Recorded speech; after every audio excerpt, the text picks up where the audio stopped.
कल्पना कीजिए एक ऐसी दुनिया की जहां अंधेरा ही अंधेरा हो, जहां बुराई इतनी ताकतवर हो जाए कि उसे कोई चुनौती ही ना दे सके। ऐसी स्थिति में मतलब आशा कहाँ से आएगी? आज हम इसी गहरे सवाल के आसपास अपनी पड़ताल केंद्रित करेंगे।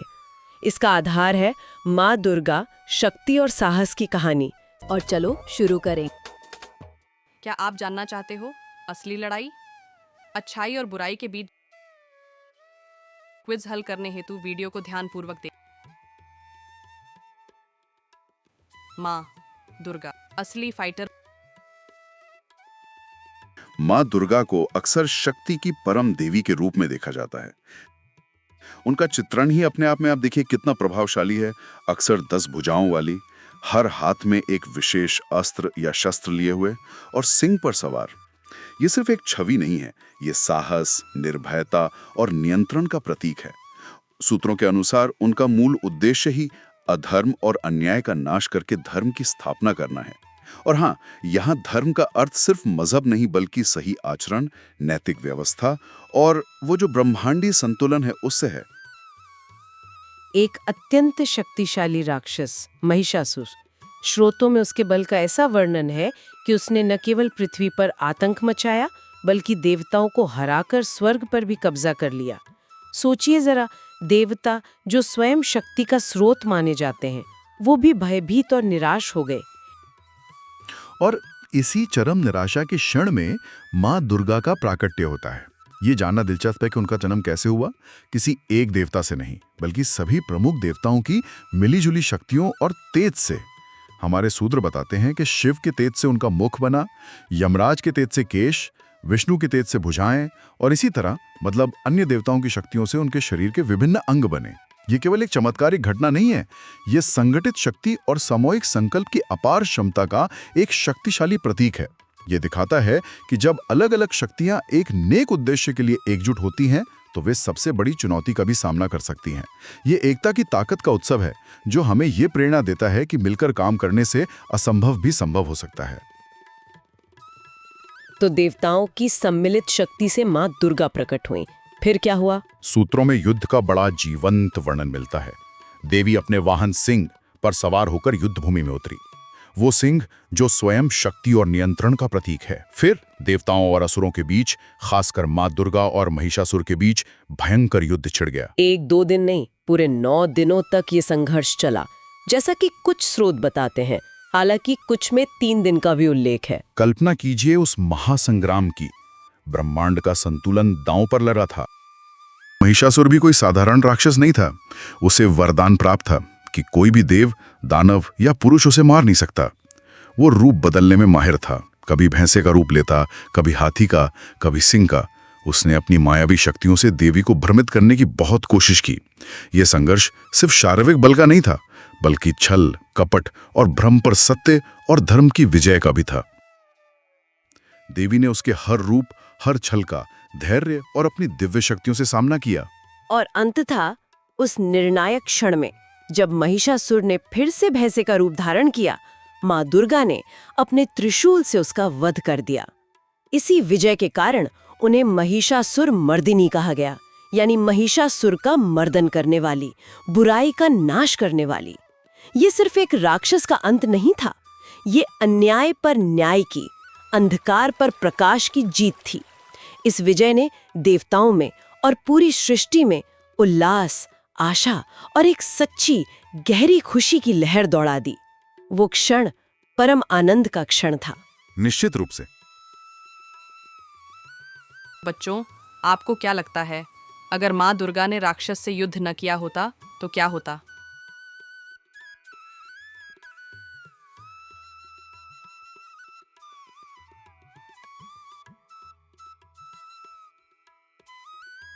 नवरात्रि का पर्व जो सीधे माँ दुर्गा से जुड़ा है। इन 9 रातों में माँ दुर्गा के 9 अलग अलग रूपों की पूजा की जाती है, जिन्हें नव दुर्गा कहते हैं। हर दिन उनके एक विशेष स्वरूप को समर्पित होता है और हर स्वरूप जीवन के एक अलग मूल्य या शक्ति का प्रतीक है। ये जानना बहुत दिलचस्प है कि देवी सिर्फ एक संहारक शक्ति नहीं है, बल्कि उनके कितने विविध और पोषण करने वाले रूप भी हैं। हाँ, ये विविधता बहुत महत्वपूर्ण है। उदाहरण के लिए पहला रूप है शैलपुत्री, सूत्र बताते हैं कि उनका संबंध हिमालय पर्वत से है। वे पर्वतराज हिमालय की पुत्री हैं। यह हमें प्रकृति से जुड़ने, उसकी स्थिरता और पोषण शक्ति को समझने की प्रेरणा देता है। कुछ व्याख्याएं तो इसे प्राचीन भारत की पारिस्थितिकी चेतना से भी जोड़ती हैं, जो आज के पर्यावरण संकट के दौर में एक जरूरी सबक है। दूसरा रूप ब्रह्मचारिणी, तपस्या और संयम का प्रतीक है। तीसरा चंद्र घंटा, जिनके माथे पर घंटे के आकार का अर्धचंद्र है। वो वीरता के साथ साथ शांति और सौम्यता का भी संदेश देती है। कहा जाता है कि उनके घंटे की ध्वनि भक्तों के जीवन से सभी बाधाओं और नकारात्मकता को दूर करती है, जिससे मानसिक शांति और खुशी मिलती है। की रचना की ये सृजन की शक्ति का प्रतीक है। स्कंद माता, जो कार्तिकेय की मां है, मातृत्व और वात्सल्य को दर्शाती हैं। कात्यायनी रूप, जिसके बारे में एक सूत्र बताता है कि वे कात्यायन ऋषि की पुत्री के रूप में जन्मी थीं। वो धर्म और न्याय के लिए संघर्ष करने का प्रतीक है। कालरात्रि, जिनका रूप भयानक है, वो अंधकार और अज्ञान का नाश करने वाली शक्ति है। ये दर्शाती हैं कि कभी-कभी कठोर कदम उठाना भी जरूरी होता है। महागौरी, जो अत्यंत गौरवर्ण की और शांत है, पवित्रता और शुद्धि का प्रतीक है। और नवी सिद्धिदात्री, जो सभी प्रकार की सिद्धियां या अलौकिक शक्तियां प्रदान करती हैं, पूर्णता और आत्मज्ञान का प्रतिनिधित्व करती हैं। ये 9 रूप मिलकर जीवन के लगभग हर पहलू को छू लेते हैं। बिल्कुल। और इन रूपों के साथ जुड़े प्रतीकों का भी गहरा अर्थ है, जिन्हें हमारे सूत्र बड़ी खूबसूरती से सामने लाते हैं। जैसे देवी का वाहन सिंह, ये केवल साहस का प्रतीक नहीं है, बल्कि कुछ व्याख्यानों के अनुसार ये हमारी पशुवत प्रवृत्तियों या मूल भावनाओं जैसे क्रोध, अहंकार, भय, इन पर नियंत्रण पाने का भी प्रतीक है। सिंह पर सवार देवी ये दर्शाती हैं कि सच्ची शक्ति इन प्रवृत्तियों को वश में करने से आती है, ना कि उनके वश में हो जाने से।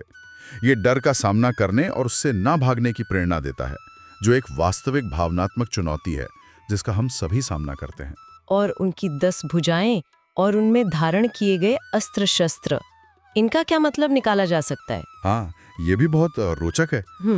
10 भुजाएं दर्शाती हैं कि देवी सर्वशक्तिमान है और 10 दिशाओं से अपने भक्तों की रक्षा कर सकती हैं। यस। विभिन्न अस्त्र शस्त्र जो उन्हें अलग अलग देवताओं से प्राप्त हुए, यस जैसे शिव का त्रिशूल, विष्णु का चक्र, जी वायु का धनुष बाण, जी ये दिखाते हैं कि जीवन की विभिन्न प्रकार की चुनौतियों और बुराइयों से लड़ने के लिए जी। हमें भी विभिन्न प्रकार की योग्यताओं, संसाधनों और रणनीतियों की आवश्यकता होती है। कोई एक तरीका हर समस्या का हल नहीं होता, हमें बहुमुखी बनना पड़ता है। जी लेकिन यहाँ एक बात जो सूत्र विशेष रूप से रेखांकित करते हैं जी और जो मुझे व्यक्तिगत रूप से बहुत आकर्षक लगती है, जी। वो है देवी का मुस्कुराता हुआ शांत और करुणामय मुख। हाँ, ये विरोधाभास सा लगता है।